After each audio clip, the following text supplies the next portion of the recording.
हम लोग ये मानकर बैठ गए थे कि भ्रष्टाचार तो हमारे लिए रग रग में सवार हो गया, रग रग में शामिल हो गया है। भ्रष्टाचार हमारी नियति बन गई, भ्रष्टाचार से हम मुक्ति नहीं पा सकते।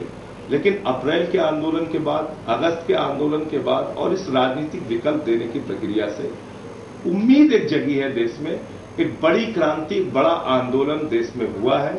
इस उम्मीद और भरोसे के साथ कि देश से भ्रष्टाचार मिट सकता है और उसके लिए एक मजबूत कानून बन सकता है। अभी वो बना नहीं है, ये बात बिल्कुल सच है, लेकिन उसको बनाने के लिए जो माध्यम हो सकते हैं, अच्छा, आपकी पार्टी वो एक राजनीतिक विकल्प के तौर पर हम लोग सामने देने जा रहे हैं। आपकी पार्टी का एजेंडा क्या है? मुझे बात अब तक समझ नहीं आई है। आप जन लोकपाल भी लेना चाहते हैं?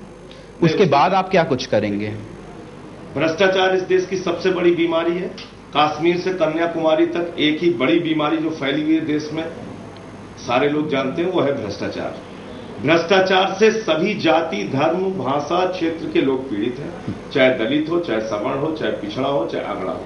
तो इसलिए भ्रष्टाचार एक ऐसा मुद्दा है जो हर आदमी को बुरी तरीके से प्रताड़ित किए हुए है, उससे आम आदमी पीड़ित है।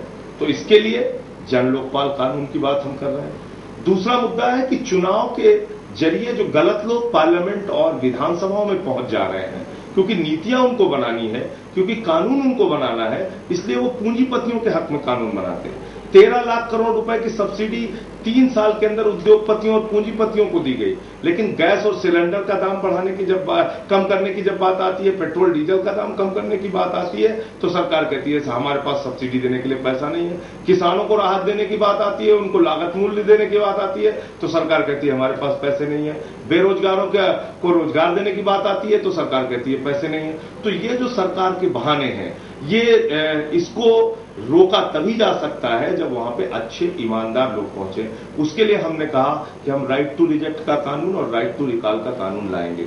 राइट टू रिजेक्ट, अगर कोई गलत प्रत्याशी खड़े हैं चुनाव मैदान में तो उसको जनता रिजेक्ट कर सके।